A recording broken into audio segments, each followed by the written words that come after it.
Je, kifaa chako kinahitaji kutengenezwa? Tunatoa uchunguzi wa bure. Bila simu au safari, tunachukua kutoka mlangoni mwako na kurudisha. Kabla ya ukarabati, tunatuma bei na tunaendelea tu baada ya idhini yako. Rahisi, wazi na kitaalamu. Kiungo kiko kwenye maelezo. Katika video hii, tutaanza na uchunguzi wa awali wa laptop yako ya Asus K413A. Hakikisha kuwa unafanya uchunguzi wa bure wa vifaa vyako ili kubaini ikiwa kweli unahitaji kubadilisha bodi ya msingi. Unaweza kuchukua laptop yako katika huduma za kitaalamu kwa uchunguzi wa bure na kujua gharama za ukarabati. Mara nyingi, huduma hizi hutoa pia huduma ya kuchukua nyumbani kwa wateja, hivyo ni rahisi kwako. Baada ya kujua kuwa bodi ya msingi inahitaji kubadilishwa, hatua ya kwanza ni kuondoa vyanzo vyote vya umeme.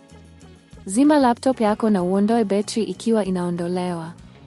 Pia hakikisha unachukua hatua za usalama kama kuvaa glavu za plastiki ili kuepuka uharibifu wa kifaa. Sasa chukua screwdriver na uondoe visanduku vya nyuma vya laptop. Hakikisha unafanya kazi katika eneo lililo na mwanga mzuri na kwa uangalifu ili usiharibu screws. Mara baada ya kufungua, utahitaji kuondoa sehemu mbalimbali kama vile head, RAM na vifaa vingine vilivyohusiana na bodi ya msingi. Chukua picha za kila hatua ili uweze kurejelea wakati wa mkutano. Baada ya kuondoa vifaa vyote, utafikia bodi ya msingi. Hakikisha unachukua muda mrefu kuangalia kila sehemu ya bodi ili kuepuka uharibifu. Wakati wa kuondoa bodi ya msingi, angalia screws na viunganishi vyote na hakikisha unaviweka mahali salama. Sasa chukua bodi ya msingi mpya na uanze kuunganishwa. Hakikisha kuwa unatumia vifaa sahihi na kuzingatia mpangilio wa awali wa vifaa vyote. Wakati wa kuunganishwa, usisahau kuangalia viunganishi vyote na kuhakikisha kwamba kila kitu kimeunganishwa vizuri.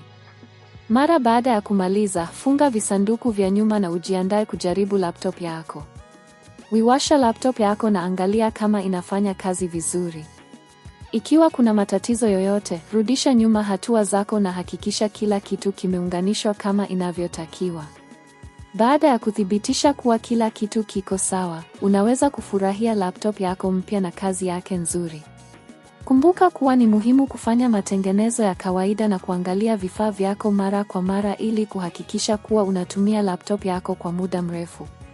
Je, kifaa chako kinahitaji kutengenezwa? Tunatoa uchunguzi wa bure. Bila simu au safari, tunachukua kutoka mlangoni mwako na kurudisha. Kabla ya ukarabati, tunatuma bei na tunaendelea tu baada ya idhini yako. Rahisi, wazi na kitaalamu. Kiungo kiko kwenye maelezo.